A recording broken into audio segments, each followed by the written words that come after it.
Einstein's general theory of relativity describes universe on a large scale, but it will not work in the micro world of particles where quantum physics rules, and gravity finds no place in quantum mechanics.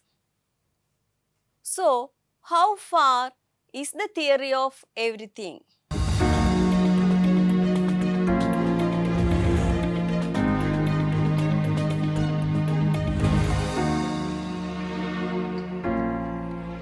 Welcome to a new episode of Asianet News Science Talk, and let's explore string theory, how far successful as a theory of everything, with our guest today, Professor Ashok Sen, a pioneer in string theory and whose works contributed significantly for the formulation of M theory, which unifies all string theories so far.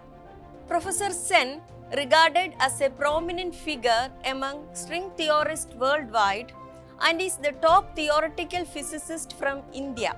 He is a recipient of essentially every science awards in India as well as significant international honors. He is the recipient of the first Breakthrough Prize in Fundamental Physics, and the nation honored him with Padma Shri in 2001 and Padma Bhushan in 2013. He is a member of all the three Indian Science Academies, also a fellow of Royal Society since 1998. Professor Sen, welcome to Science Talk. Thank you. Let's begin with how string theory evolved as a potential candidate for the theory of everything, and particularly first explain or what idea or any observation you help to reach the idea of string in particular. Yeah, so string theory is supposed to be a theory of quantum gravity and possibly also all other forces of nature. But when it was discovered, this was not the original motivation of string theory. So the general idea of string theory is that what we think of as elementary particles are not really particle-like objects, but one-dimensional string-like objects. And they arose first in when people are trying to explore the theory of strong interactions, where it was not very well understood how to describe strong interactions that describe nuclear forces, for example. Strong And interactions yeah, means the interactions between protons and neutrons inside the nucleus. yes, and also the interactions that take place inside protons and neutrons. Because inside protons and neutrons, we know there are quarks, and strong interaction is also responsible for what binds the quarks inside protons and neutrons. So, strong interaction between protons and neutrons inside the nucleus, also inside the proton or neutron between the quarks. Yes, Right? indeed. That's right. So people are trying to understand the theory of those. At that time, we didn't even know what are there inside protons and neutrons. And then it was found that string-like objects, if we postulate that there are string-like objects inside protons and neutrons, it seems to explain some properties of strong interactions. But that was soon replaced by a proper particle-like theory of strong interactions, which is called quantum chromodynamics. Okay. And then, of course, string theory went into some dormancy till it was discovered by Shirk and Schwartz and independently Yonia that strings also contain gravity. In fact, if you just start with the postulate that strings are one-dimensional objects and they satisfy the usual laws of quantum mechanics and special theory of relativity, you are inevitably led to the conclusion that strings interact via gravitational force. Okay, at least one of the interactions between strings is gravitational force. And because people already knew that quantizing gravity is a very difficult problem, string theory came to be accepted as a possible theory of quantum gravity. But how you arrived at the idea of strings? Any observation in particular?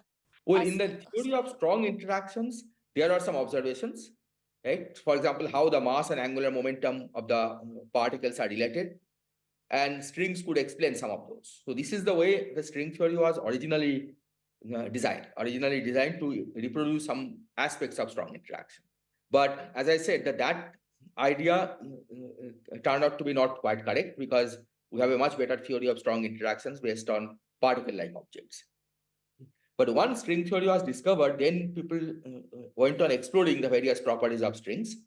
And then people found that it automatically has gravitational force acting between them. Right? So that's why. So the way the string theory was discovered, I mean, nobody tried to discover string theory as a theory of gravity, because it would have been impossible to come up with an idea of strings just by looking for a theory of gravity.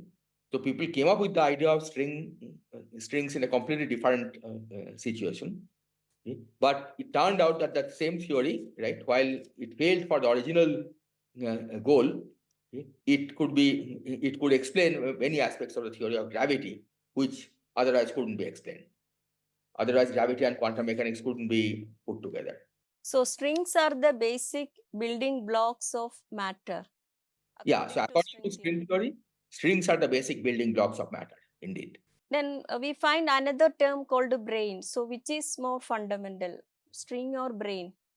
Well, at least in the current formulation, string is more fundamental, because strings are the basic constituents. And once you start by with this theory that you have the elementary constituents are strings, then you automatically find that it also has other kinds of objects which are called brains, right? Which are extended objects, like there can be membranes, membrane-like objects in string theory, or even other kinds of objects. Okay? But those are all consequences of string theory. So in that sense, I'll say that strings are more fundamental. One couldn't start, for example, with a theory of membranes and work out its consequence and show that there are strings in this theory. In fact, people have tried, but nobody has succeeded in writing down a theory based on just membranes. Whereas writing down a theory based on strings is reasonably straightforward. It follows the usual rules of quantum mechanics, and you can proceed with that. It is said that there are three views for quantum gravity from India. One is yours, and others are of Abhay Ashtekar and late Thanu Padmanabhan. So, what's your view on quantum gravity? Okay, first of all, it's not string theory is certainly not my discovery. It was discovered when I was still in school. But okay, at least in my view, okay, I of course work in string theory, so it may be biased, but in my view, that what string theory has been able to achieve so far, none of the other approaches have been able to achieve. For example, Padmanabhan's approach is more that he tries to make some connection between gravity and thermodynamics. It's sort of been attempting to write down a microscopic theory starting from which you can derive everything else.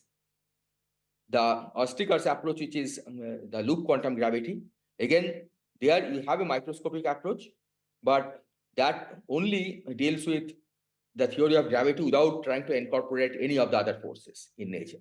Okay, so from that perspective itself, string theory is a much broader subject, and it is really attempting to write a theory that describes not just gravity, but everything else. All other forces, all other particles that we see in nature is something that string theory attempts to incorporate. How many dimensions in your theory when compared to Thanu Padmanabhan and Abhay Ashtekar? Yeah, so string theory, the theory is given as a set of rules that what are the equations that describe the theory. But it turns out that given those rules, the equations have many different solutions. So some of the solutions in string theory has the usual 4 space-time dimensions that you are familiar with. But there are also other solutions where the dimensions are more or less. Right? The maximum number of dimensions that you can have in string theory is altogether 11 dimensions, of which 10 are space dimensions and 1 is time. Then the original formulation of string theory used 9 space dimensions and 1 time dimension. So that's 10 dimensional space time. But the notion of dimension in string theory depends on what particular solution you are looking at. Okay, so there are many different solutions with different kinds of dimensions. According to general theory of relativity, gravity is can be defined in one sentence, that is, space-time tells how matter to move and matter tells how space-time to curve. Just like in one sentence, can you describe quantum gravity? Well, in string theory, again, it's very simple that strings describe everything. Right? That's if you want to summarize in one sentence, strings describe all the elementary particles, all the forces that act between the elementary particles and everything else. First of all, string theory has many solutions, right? So let's take one of the solutions. Okay, you pick whatever your most favorite solution. Then in that solution, you can study how the strings move. And when you study the motion of strings, I mean, even if you think of just a normal musical instrument which has strings, we know that if you pluck a string, it can vibrate in many different harmonics, it can vibrate with many different amplitudes. Okay? And those different kinds of motions of a string appear to us as different kinds of particles. Okay, so from that perspective, string theory has many different kinds of particles, one of which we know is a mediator of gravitational force. Okay? Depending on the solution that you choose, the others describe particles which are like the carriers of strong, weak, and electromagnetic force, or the quarks and electrons, and so on. So this is the way string theory works. So the single sentence summary is that all elementary particles and their forces are consequences of strings. Is string theory a better constant for the theory of everything? As I said, I work in string theory, so I may be biased, but I would say that right now, string theory is the only theory that at least attempts to encompass everything that we see in nature. Right? Of course, we have not so far been successful because, as I said, string theory has many different solutions, and we have not found a particular solution that describes exactly the nature that we see around us. Okay? But all the other approaches to quantum gravity, for example, are deal specifically with aspects of gravity and doesn't try to incorporate the other forces in nature. So how do you view universe according to the string theory? Can you give a picture of the universe according to string theory? Picture of the universe, of course, I mean, different people have different views of the universe. One that is reasonably popular, but not everybody thinks that that is the right picture, is that, as I said, string theory has many different solutions. And one viewpoint is that our universe is much bigger than what the part that we observe. And while in the part that we are living in, the one particular solution of string theory describes nature, there may be other parts of the universe where the other solutions of string theory describe nature.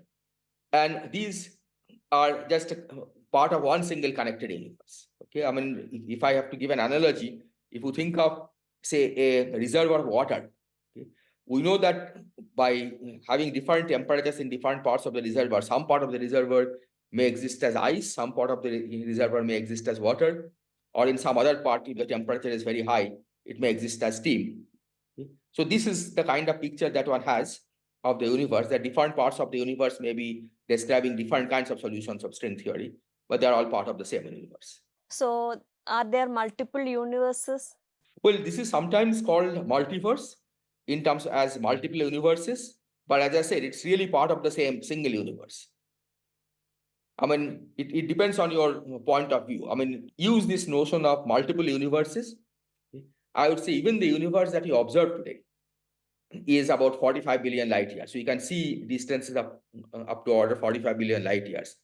That has already become a multiverse because different parts of the universe have become disconnected. And for example, the many of the distant objects that we see today, okay, which are within 45 billion light years distance, within 45 billion light years, we can never reach. So those objects and us can never communicate in the future, even if we move at the speed of light. So in that sense, I'll say we have already formed a multiverse. But in another viewpoint, they are actually part of the same universe. They started from the same origin, and now they have become very far away, and hence not accessible to each other. So this is exactly the same picture that one uses for the multiverse in string theory. Okay? It's just that different parts of this universe may have different solutions of string theory. So even though we cannot see or detect, there are copies of ourselves in other universe. Yeah, there may be copies of ourselves, or ourselves meaning not exactly us, perhaps, but copies of the kind of universe that we are living in. There may be copies of this, but there may be also parts where the solution is quite different. different from what the solution that describes us today. Coming to your landmark paper on S-duality in 94, which contributed significantly for the formulation of M theory, can you explain for us what is this S-duality? Sometimes it is referred as Sen duality. Is it refers to your name? No, S duality, actually, in fact, we called it S duality because it was a duality between strong and weak coupling. So S really we thought of as representing strong. So let me explain the idea of duality. So the duality basically is the statement that two apparently different theories, which are described by different set of equations, okay, may actually describe physically the same theory, okay, which means that even though the starting equations are different, when you work out the physical consequences of the equations, you find that the physical consequences are identical. Hence, these two theories are really different ways of describing the same physical system. So this is the idea of duality, and it is in general very hard to prove or detect because the starting equations are different, and to working out consequences requires hard work, and it's not always even possible to work out all the consequences starting from original equations. So what two different situations, two different equations, but we arrive at the same solution. yeah, we arrive at the same solution. That's one way of saying this. That you start with two different That is equations. duality. Then what That is is Sen duality or S duality, sir? okay. So S duality is a particular kind of duality, right? Where the starting equations are so different that it's impossible to guess or prove that they are the same. That it's very hard to guess that they are the same because in one system the equations are easy to solve, so you can work out the consequences. But in the other system, the equations are very difficult to solve. Okay, so it's very hard to actually work out the consequences and show that the solutions are the same. So what I did was to look at one particular example of this kind, okay, and worked out while we couldn't solve the equations fully, we worked out some specific non-trivial consequences. For example, what I could show is that if this duality is true, if this duality between these two different descriptions or two different set of equations is true, then in each of these descriptions, there should be certain kind of particles, okay, that we hadn't discovered earlier. Okay, theoretically, that we hadn't discovered earlier. But if this duality is true, then those particles must be there. And then I actually did some theoretical calculation to show that those particles are really there in the theory, okay, and they have properties exactly what the duality predicts. So this way I verified that that such a duality is really a property of these equations, even though it doesn't look like that the equations have those properties. Then how it contributed to the M theory? Yeah, so the way it contributed to M theory is once, I mean, we had some examples where this duality was established. Okay. Then people tried to look more and more, find other examples of duality. This is where this application to M theory came in, because for this maybe I have to go back a little in the history. So in the late 80s, people had discovered that there are altogether 5 different kinds of string theories, at least 5 different string theories which look consistent. Okay. And each of those theories had many different solutions. Okay. And so this was a puzzle because we are trying to look for a fundamental theory of nature. And if it is really a fundamental description of nature, then one could ask which of those 5 different string theories is the fundamental theory, right? Why nature chooses one of those 5 and not all of them. And then when this duality was understood, then people went and looked to see if the solutions of one of those 5 theories could be matched with solution of a different of those 5 theories. And then what people found is that even though each of those 5 theories are different, many different solutions, those solutions are actually not describing independent theories.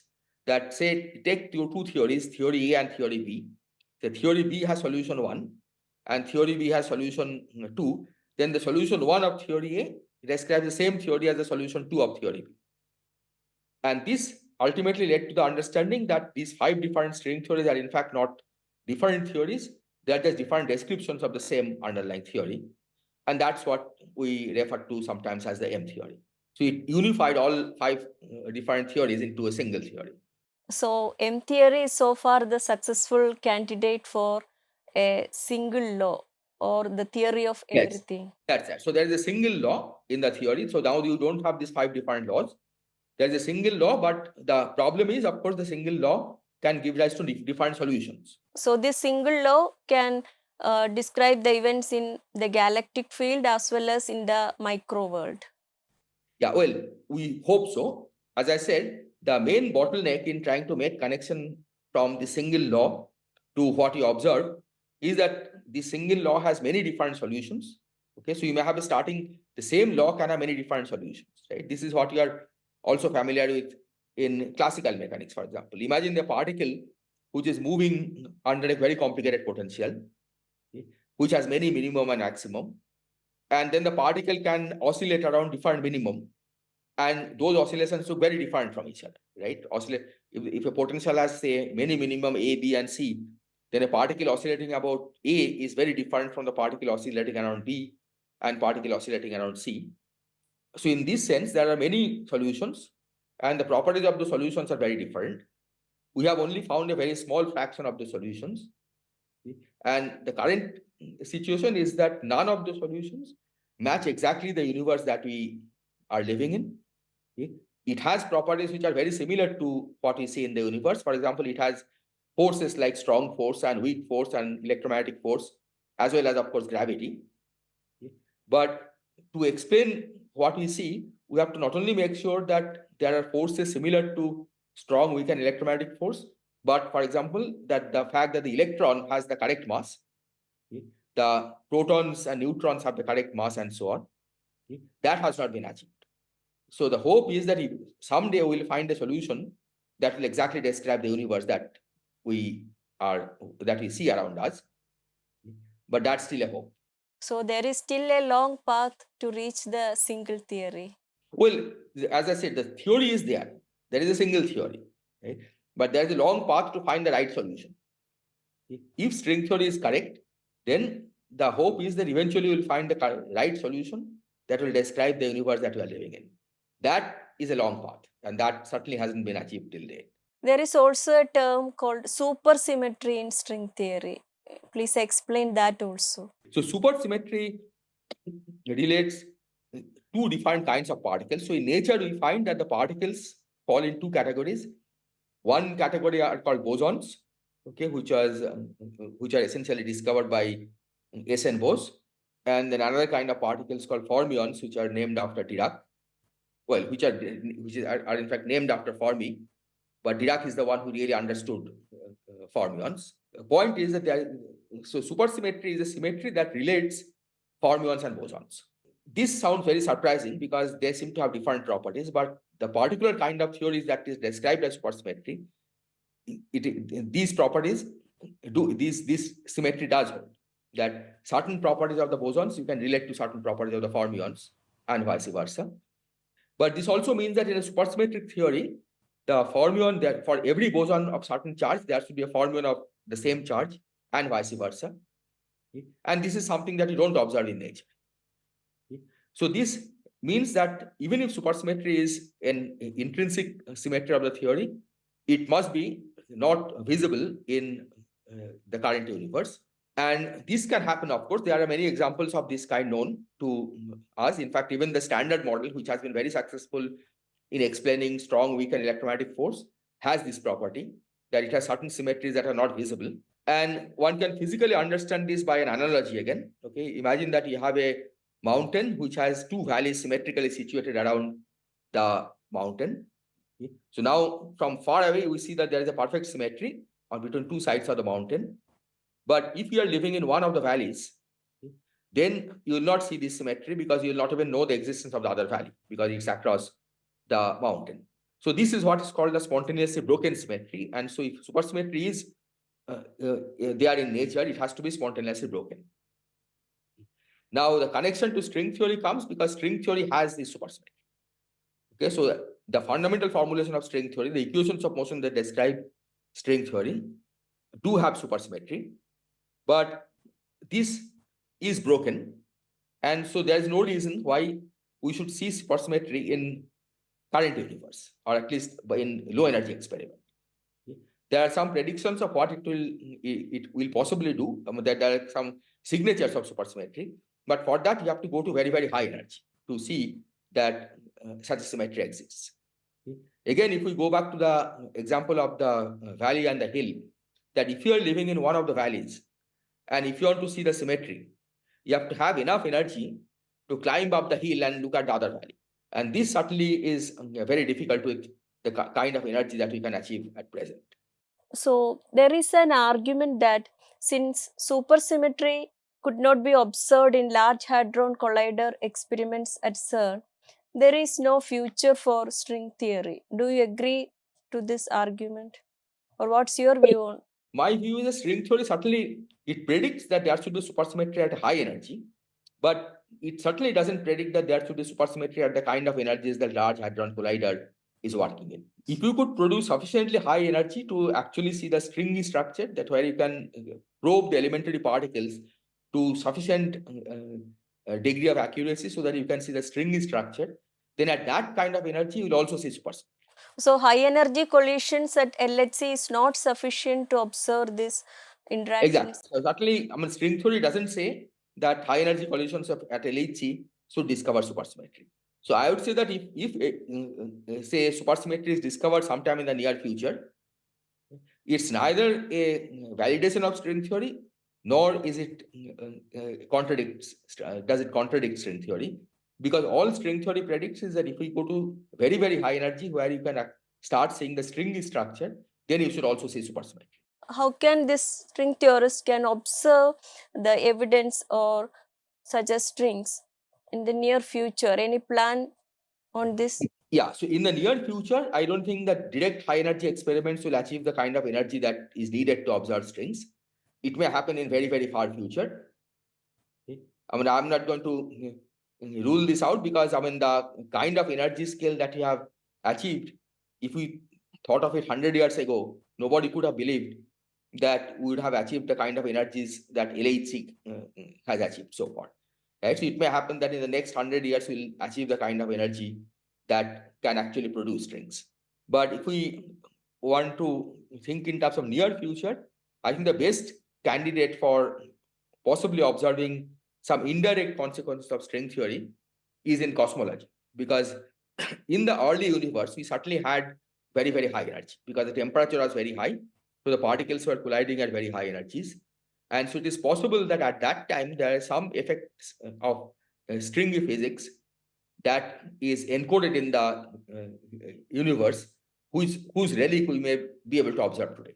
LIGO not sufficient for observing such phenomena? No, the LIGO so far hasn't really gone to anywhere at the kind of energy scale that you're talking about, right? LIGO hasn't really observed very early universe.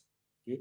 I would say the earliest universe that we have observed today is a cosmic microwave background radiation, right? Not LIGO.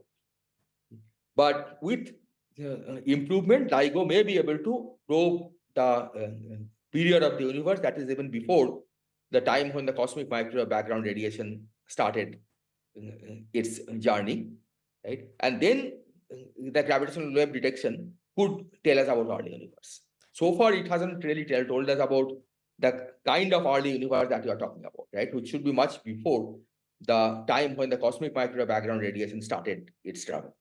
Then what about LISA, the ambitious project to launch on 2034 by the collaboration between European Space Agency and NASA? Yeah, so LISA may be able to achieve something, right? It's not completely clear that it will really probe very, very early history of the universe. But we will see. I think we have to wait and see what it observes and what information we get at the end. Generally, early universe certainly is a place to look for. If not just for string theory, for any high energy physics. We know that at least with current technology, our ability to go to high energy is limited. Okay? But early universe had such high energy events. Now the problem is that if we try to observe in electromagnetic radiation, okay, then you cannot observe beyond a certain time because the universe was really opaque to electromagnetic radiation beyond a certain time. The universe right now is about 14 billion years old, okay, precisely 13.8 billion years. So up to 400,000 years from the birth of the universe was opaque to radiation because electron and protons were separated in ionized form. Okay? And in that medium, the electromagnetic waves cannot travel. So what we can see today in the sky, the cosmic microwave background radiation, is the image of the universe that is that's when the universe was 400,000 years old. Gravitational wave doesn't have this restriction. Okay, so if you could observe gravitational waves from the early universe, okay, they are not affected by the fact that the universe was ionized. Okay, because ionized universe, gravitational wave can still propagate through ionized universe. Okay? So by observing gravitational waves from the early universe, we may be able to probe universe at a much earlier reaching, right? So that's the general idea of why gravitational waves may be useful. Okay? But to actually observe gravitational waves from the early universe is, of course, it requires a lot of effort, and that certainly the current LIGO experiments cannot do that.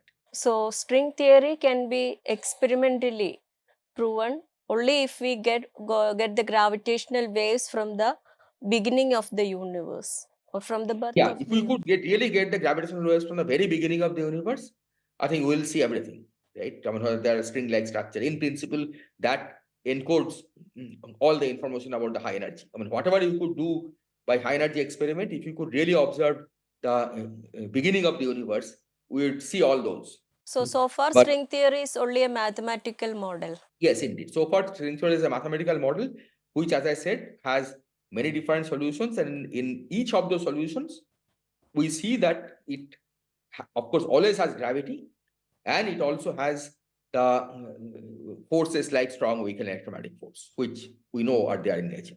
There is also a paper called tachyon condensation. Are these tachyons similar to the same tachyons proposed by ECG Sudarshan?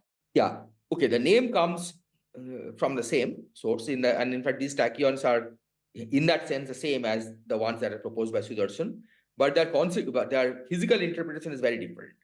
Okay? So the tachyons were originally proposed as particles that travel faster than light, okay?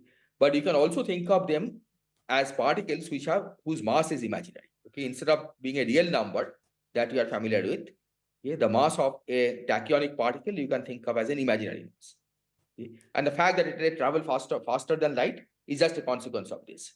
Now, a particle with imaginary mass certainly doesn't look physical, okay? And in fact, it is not physical. And the way to understand this is again by considering a simple classical system.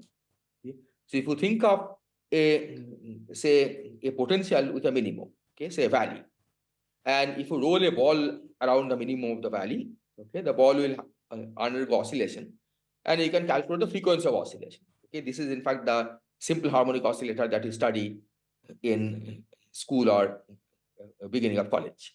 So now imagine that you are not in a valley, okay, but you are on top of a hill. Okay? Now here we know that if we try to give the particle a small push, the particle will simply roll down the hill. Suppose you are trying to solve the mathematical equations for this system, and we say that we try to look for a solution which is like the simple harmonic oscillation. Okay, that we assume that there is some kind of sine or cosine oscillations near the bottom of the potential, and we try to fit it to the motion of a particle at the top of a hill. What we'll find if you try to do that is that the frequency that we'll get will come out to be imaginary. Okay? And it's the same physics that makes the tachyonic mass imaginary. Okay? So this means that whenever you find a tachyonic particle, right? If you formulate a theory and if you find a tachyonic particle, okay, that basically means that you are not at the bottom of a hill, but you are somehow trying to study the system which is at the top of a hill, and you are trying to we are still trying to fit the usual harmonic oscillator formula to that system. But we know also that the correct thing to do is to not try to study small motion which are small near the bottom, because once you push it a little bit, it will start rolling down, right? And it will not remain confined near the top. So this tachyon condensation is basically a study of systems of this kind, okay, which arise in string theory, and they describe unstable systems. And the whole idea of tachyon condensation is to study what happens when they actually roll down to the bottom of the potential. So, what's the significance of studying these tachyons if they are not real? They are only mathematical models. Yeah, so they are not real near the top of the potential. But once you study their motion near the bottom of the potential, then they are real physical objects, right? And you can ask, what do these objects represent in string theory? Because we can, while the small motion in the top, near the top of the potential is not physical, certainly once you understand what happens when they roll down and start, say, oscillating around the bottom of the potential, that's the physical motion of the system. And that's, so the study of tachyon condensation is basically study of that motion near the bottom of the potential and not at the top of the potential. Then there is a latest paper called The String Theory in Rolling Tachyon Vacuum. Also, it gives that it implies the definition of time also. Okay, so this is very recent, and as I said, this is ongoing research, so there is no definitive answer, a definitive conclusion. Okay? But the general idea is that, so you study string theory near the bottom of the potential. As I said, the tachyonic particles mean that we are near the top of a potential, but we know the correct physics is to go down to the bottom of the potential and study what kind of motion the system has there. Okay? And in this latest paper, I tried to study what happens when you study string theory near the bottom of the potential. So in Einstein's general theory of relativity, the notion of space and time are ambiguous because you can make a change of coordinates to change the coordinate of a particle. So if you define, say, an event at time t at position x, okay, by making a change of coordinate system, you can change the time at which the event took place and the coordinate at which the event took place. Again, this is one of the fundamental ingredients of general relativity. And this makes it hard to apply the usual laws of quantum mechanics to general relativity, okay, because the usual laws of quantum mechanics, like the Schrodinger equation, tells us how the wave function changes as a function of time. Okay. But if there is no intrinsic notion of time in a general theory of relativity, then it's not completely clear what we mean by Schrodinger equation, okay, because in which time you are going to write the equation. So the idea that this has been around, of course, for a long time, is that we will now not try to use time as the time coordinate, but we try to find some other dynamical degree of freedom, okay, and write the Schrodinger equation as the dependence of the wave function on that degree of freedom, okay, which somehow acts as time. So in this study of the tachyonic motion, right, what one finds is that one particular field, which is sometimes called a tachyon field, this is a field that corresponds to the particle, the rolling of the particle near the bottom, okay, that this is actually set equal to time by the equation of motion. Okay. So even though there's an intrinsic notion of time in general relativity or in string theory, okay, you can try to use this tachyon field as if it's the time, okay, and write down a Schrodinger-like equation where you take the wave function, when the equation describes how the wave function depends on this particular field, okay, because this field indeed plays the role of time when you are looking at the classical physics. So this is a general idea, but as I said, this is still ongoing research, and there is no definitive answer as to whether this is the correct way to think of time. There is significant research on black hole entropy also.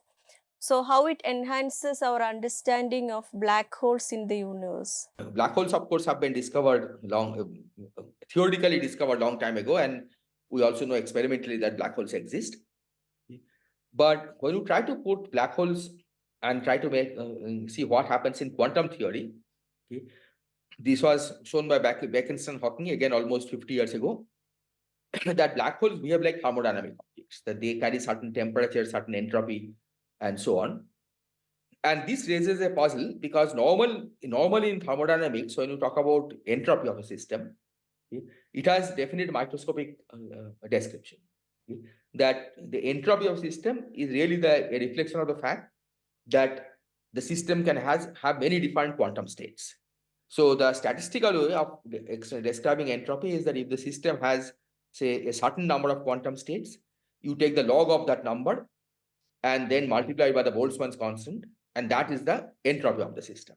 Now, when Bekenson and Hawking discovered that black holes carry entropy, okay, the question that naturally arose is, what is there a statistical interpretation of this entropy, right? Are there some kind of states of the system that you can count and take the log of these and then show that this is the same as the entropy that Bekenson and Hawking found?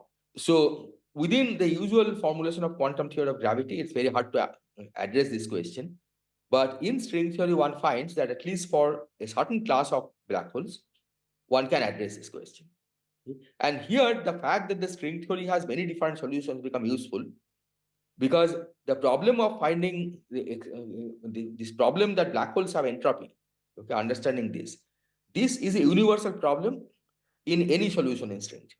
Okay, that any theory which has gravity, irrespective of whether that's describing our universe or not, okay, has this puzzle.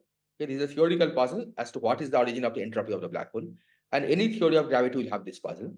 And so now, because string theory has many different solutions, okay, and some of the solutions are easy to analyze, okay, so we can look at those solutions which are easy to analyze, construct black hole solutions in them, and then try to ask, can we explain black hole entropy in terms of the number of states? Can we give a statistical interpretation of the black hole entropy?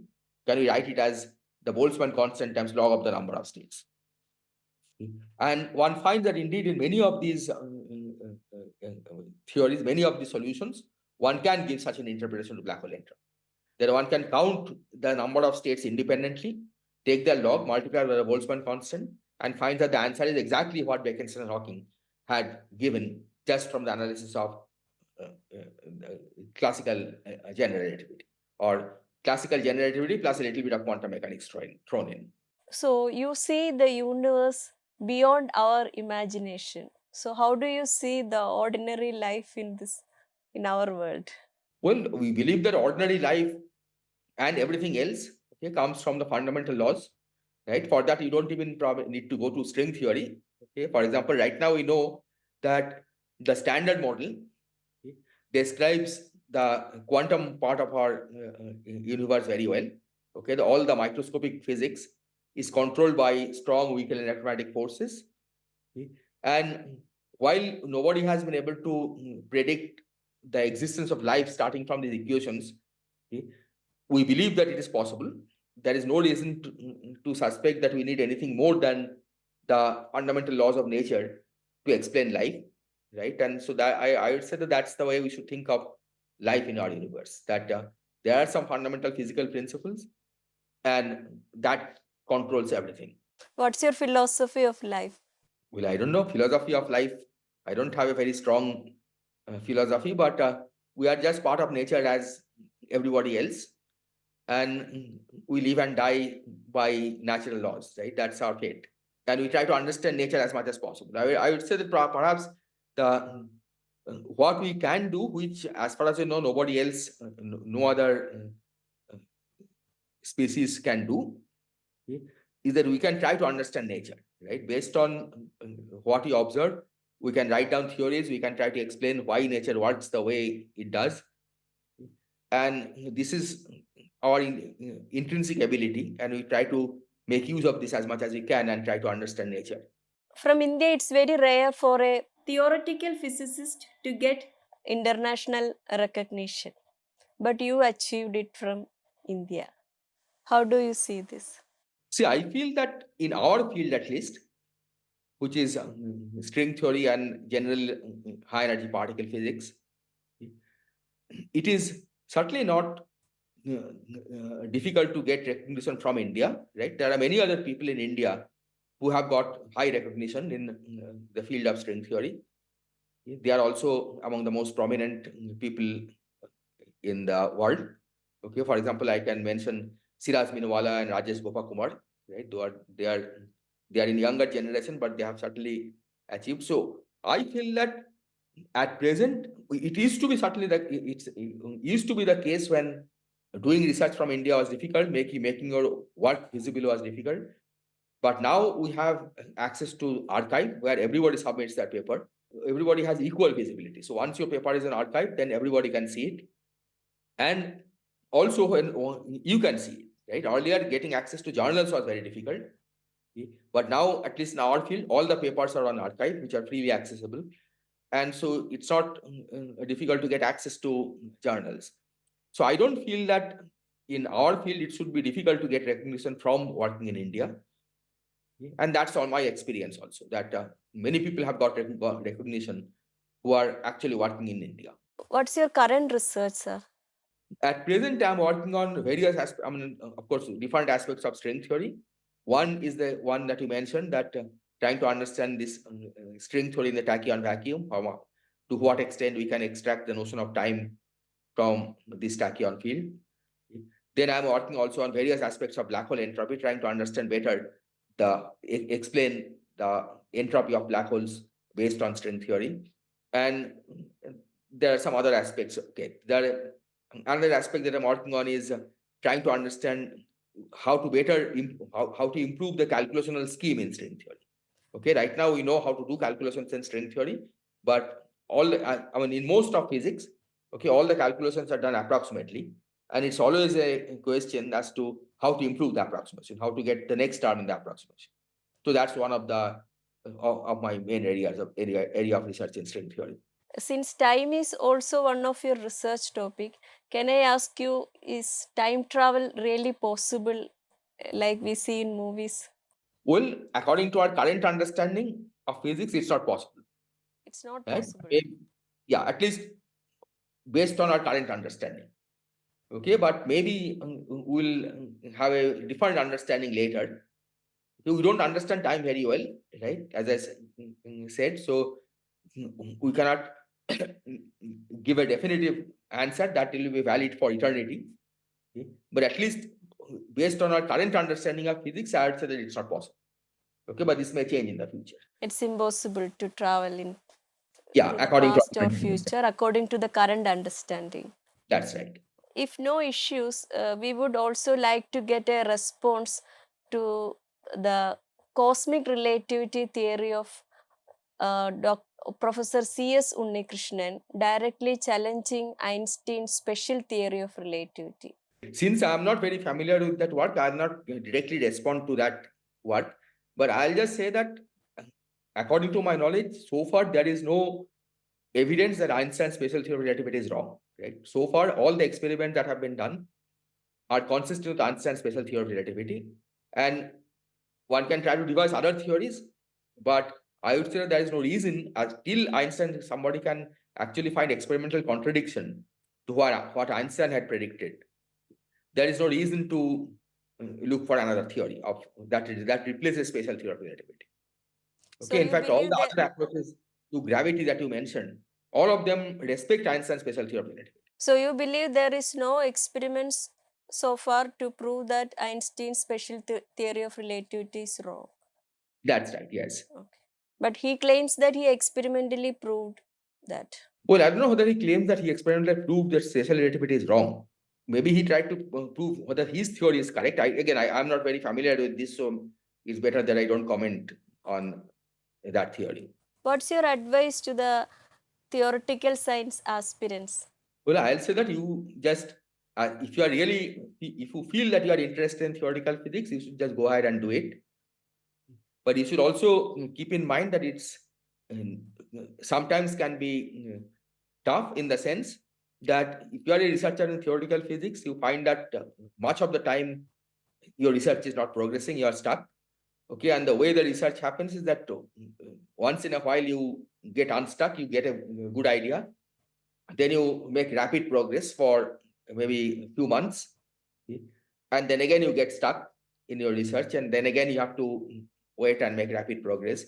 And you should think of these as part of your research and not get disappointed, right? I have seen that many people basically get disheartened by being stuck and then give up.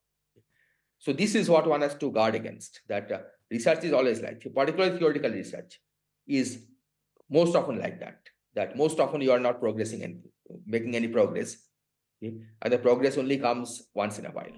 It's an honor for us to have you in our science talk, and we wish you All the best for your continued success in all the research projects you are doing and in the future. Thank you very much, Thank sir. you very much. Thank you.